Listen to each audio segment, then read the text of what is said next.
The date of issue of notification would be for the first phase 5th of November and for the second phase 10th of November. For making nominations, it would be 14th November for phase 1 and 17th November for phase 2. Date of for scrutiny of nominations would be November 15th and 18th respectively. Withdrawal would be November 17th and 21, and date of poll would be 1st and 5th, with the date of counting to coincide with Himachal Pradesh on 8th of December.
नमस्कार जंटी में स्वागत है आपका। मैं हूं योगेंद्र, आप देख रहे हैं खास खबर। खास खबर में हम बात करेंगे गुजरात चुनाव की।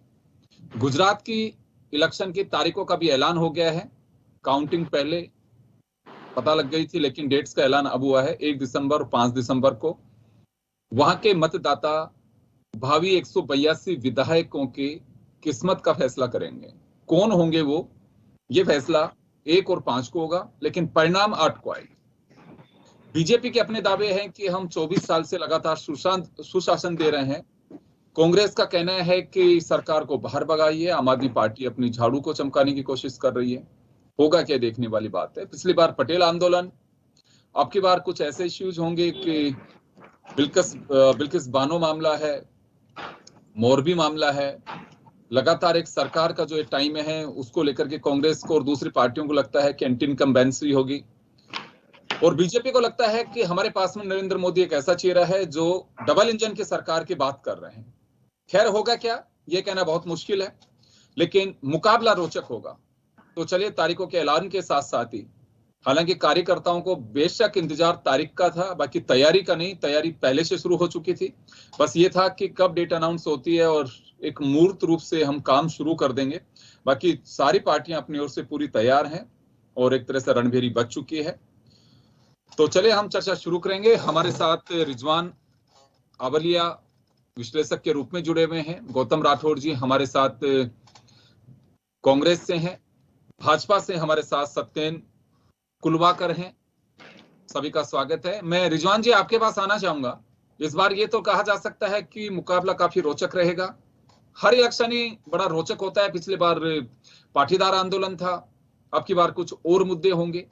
तो क्या लगता है आपको कि गुजरात की जनता बिल्कुल तैयार है इलेक्शन के मोड में, या फिर अभी ये कहूं कि राजनीतिक दल तैयार है, अभी जनता तैयार नहीं है?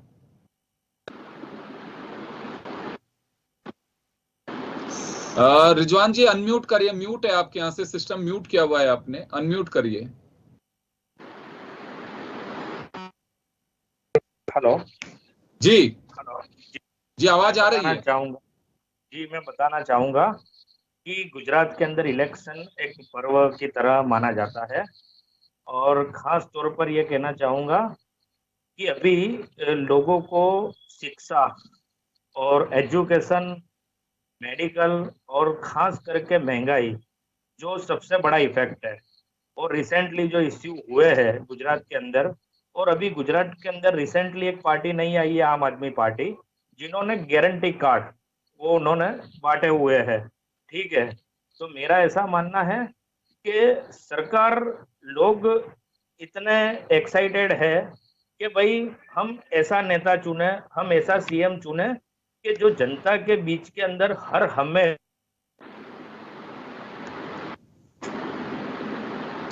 जी रिजवान, नेटवर्क का इश्यू है रिजवान जी आपके वहां पे। अभी मैं वापस लूंगा आपको। मैं गौतम राठौड़ जी के पास में जाना चाहूंगा।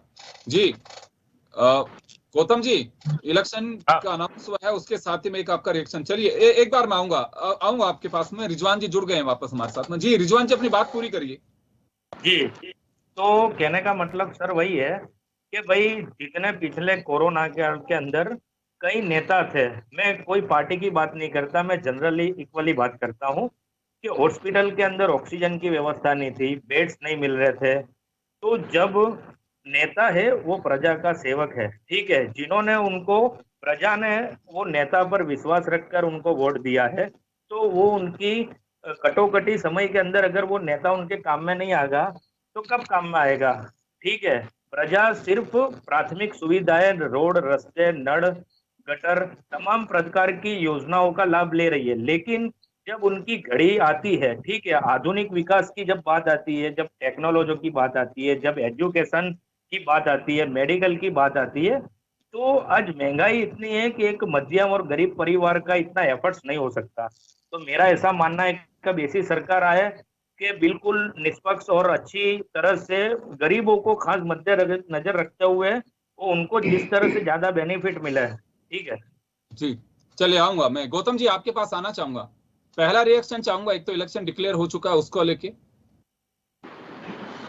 कांग्रेस पार्टी पूरी तरह इलेक्शन के लिए सज्ज है और अब की बार कांग्रेस पार्टी 125 सीट्स प्लस हो रही। अब की बार कांग्रेस भाजपा को धूल चटा के रहेगी। भाजपा भले ही एआईएमआईएम को लाई हो, आम आदमी पार्टी को लाई हो, या भाजपा कुछ भी गलत प्रजा देती रहे, गौरव यात्रा निकालती रहे, लोगों को झूठ बोल बोल के समझाती रहे, पर अब की बार कुछ भी हो जाए, भारतीय जनता पार्टी सरकार में नहीं आएगी और नहीं आएगी। बड़ा प्रधान नरेंद्र मोदी हर बार इलेक्शन आता है तो उनके चक्कर चालू हो जाते हैं गुजरात में।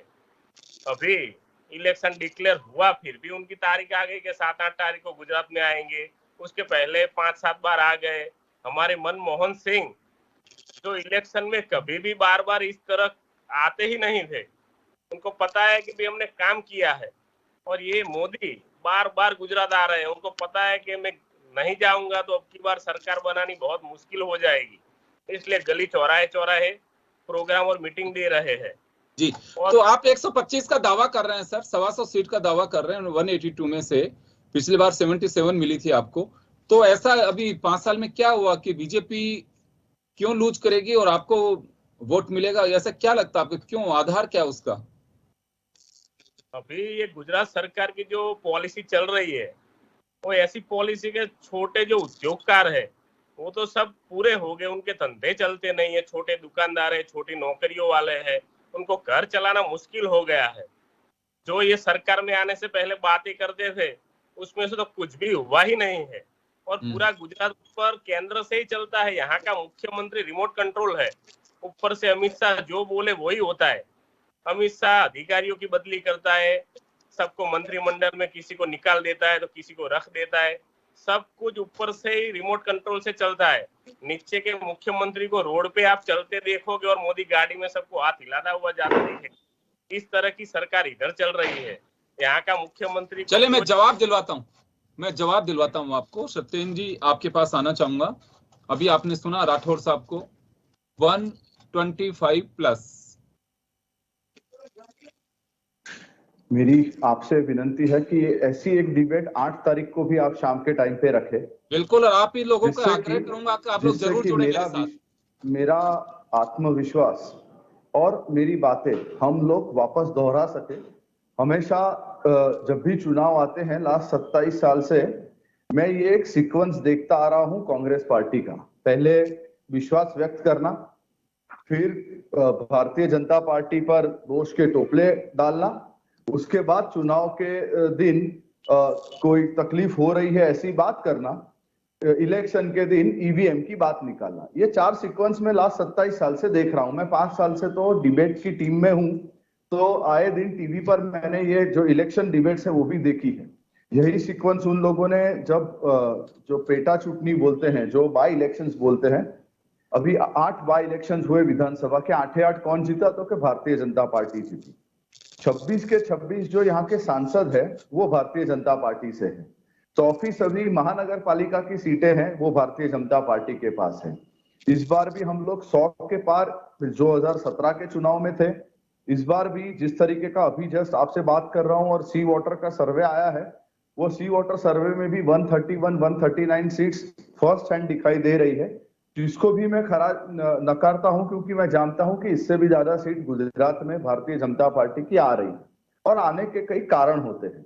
कोई भी, आप काफी सालों से आप भी चुनाव देखते आए होंगे, 1 टर्म 2 टर्म, शायद ज्यादा से ज्यादा 3 टर्म के ऊपर कोई सरकार नहीं टिकती है। उसका रीजन होता है एंटी इनकम्बेंसी। बट आपने एक रिवर्स ट्रेंड गुजरात में देखा होगा। गुजरात में लास्ट 27 साल से एंटी इनकम्बेंसी भी कहीं काम नहीं कर रही है। क्यों काम नहीं कर रही है? क्योंकि प्रजा का जो विश्वास है वो भारतीय जनता पार्टी के पास है। कहना कि भाई भारतीय जनता पार्टी कोविड में कहीं नहीं दिखी, तो कोविड में हम लोगों ने क्या किया, उस पर से मैं आपके साथ एक अलग पूरी डिबेट ले सकता हूँ। भारतीय जनता पार्टी लोगों के साथ रहती है। भारतीय जनता पार्टी हमेशा सिर्फ चुनाव नहीं, बट चुनाव से पहले दिन से, यानी जिस दिन 8 दिसंबर को हमारी सरकार होगी, आप देखोगे कि उसके दूसरे दिन से ही भारतीय जनता पार्टी का कार्यकर्ता अपने कार्य में जुड़ जाता है। ये पार्टी विथ अ डिफरेंस है, पार्टी विथ अ कैडर है। तो एक मेरे जैसा सामान्य कार्यकर्ता भी, कुछ लोगों को ये लगता है कि एंटी इनकम्बेंसी जिसका बेनिफिट विपक्ष को मिलेगा। ये मैं 27 साल से भी वो भी देख रहा हूँ। इसलिए देख रहा हूँ क्योंकि पहला जब इलेक्शन हुआ तब भी ये कहा गया कि लास्ट टाइम तो वो फ्लूक से जीते हैं, उसके बाद दूसरा, तीसरा, चौथा। और सिर्फ ऐसा नहीं है कि आप एक कोई पर्टिकुलर चुनाव ले लो।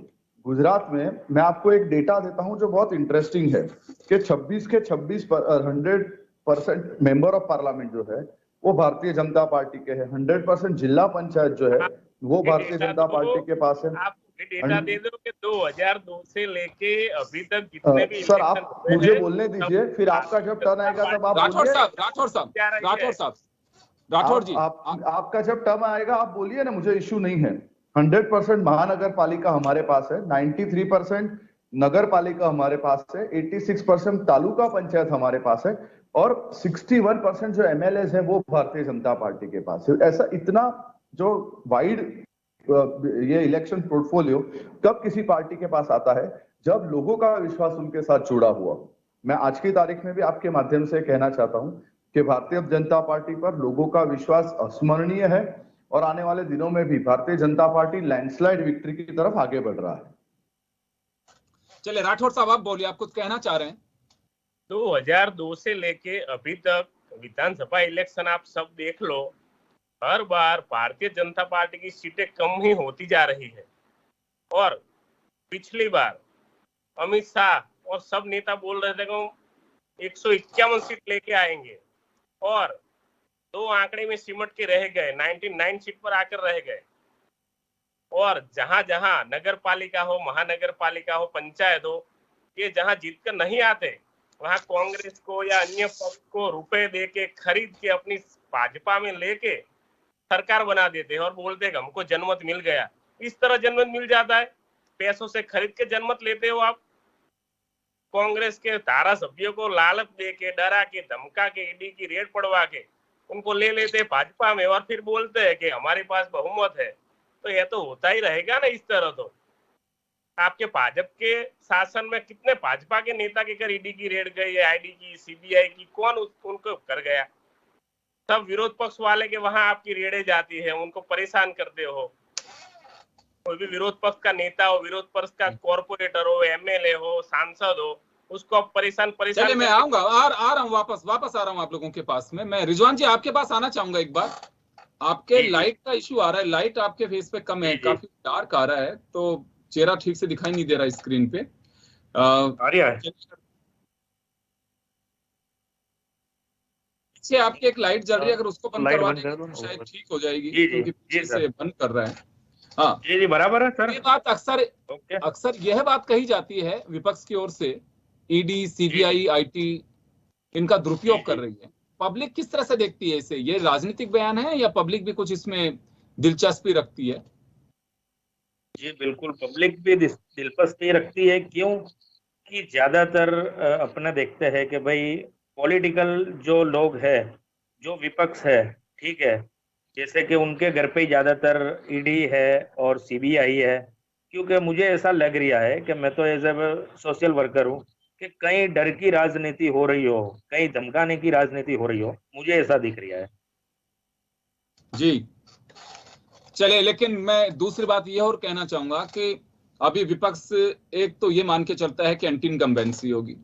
आपको लगता है एंटी इनकम्बेंसी जैसी कोई चीजें हैं वहां पे अभी? जी, मुझे तो अभी कुछ दिख नहीं रहा है सर जी। जी बिल्कुल।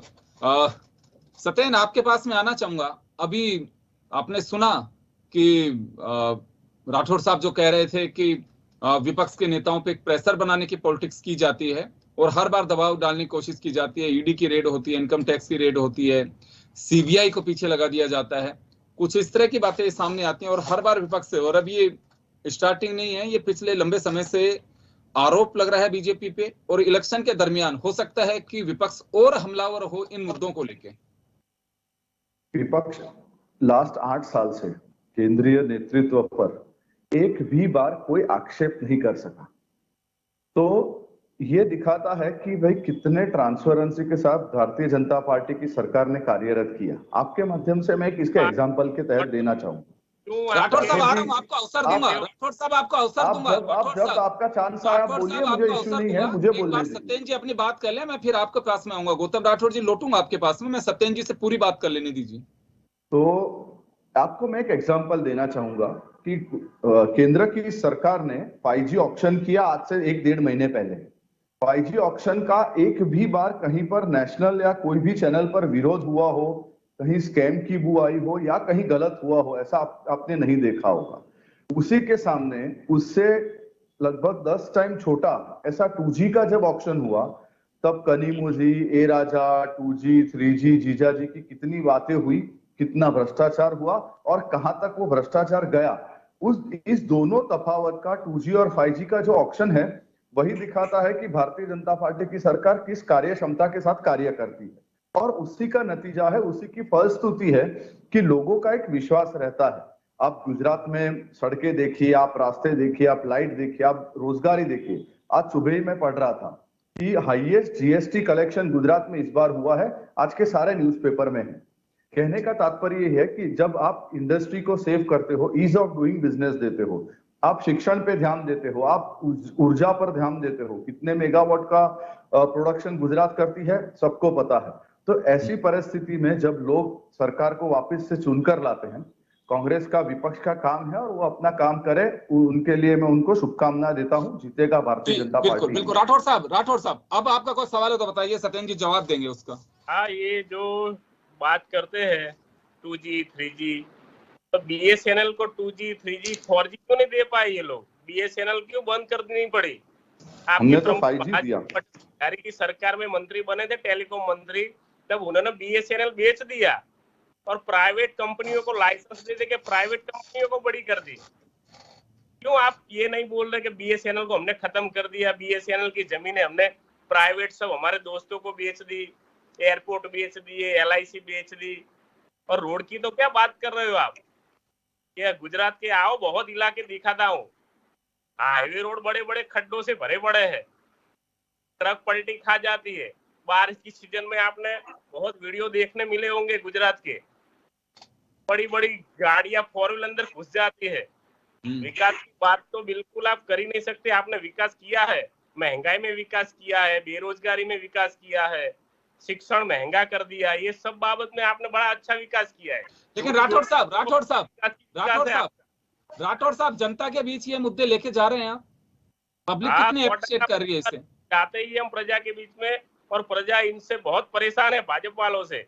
उनको गौरव यात्रा निकाली थी तो गौरव यात्रा से भगा देते थे अपने गांव से, गौरव यात्रा पूरी नहीं करने दी और इनको गौरव यात्रा बंद करनी पड़ी। उनकी गौरव यात्रा में उनके 20-25 कार्यकर्ताओं के अलावा कोई प्रजा में से संख्या नहीं दिखती थी। चलिए जवाब दे रहे हैं, सत्येन जी कुछ कह रहे हैं। जी सत्येन।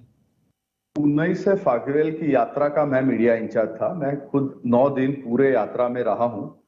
शायद मेरे काबिल दोस्त राठौड़ जी के पास थोड़ा इंफॉर्मेशन का अभाव लग रहा है। ये पूरी यात्रा जो थी वो काफी सक्सेसफुल थी। भारत जोड़ो जो यात्रा कांग्रेस ने की, मेरे को ये सवाल है कि उन लोगों ने गुजरात में क्यों लेकर नहीं आए?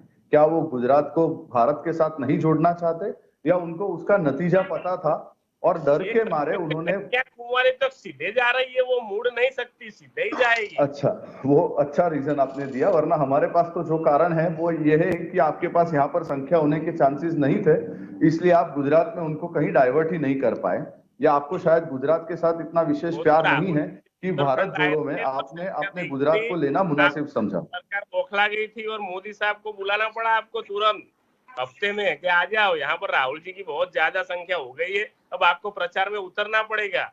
आपके बड़े बड़े नेताओं को यहाँ आपको रखना पड़ रहा है, और आपकी इतनी है कि हम जीत ही जाएंगे, हमने विकास किया है, तो मोदी जी को क्यों परेशान कर रहे हो? क्यों बार बार आना पड़ता है उनको?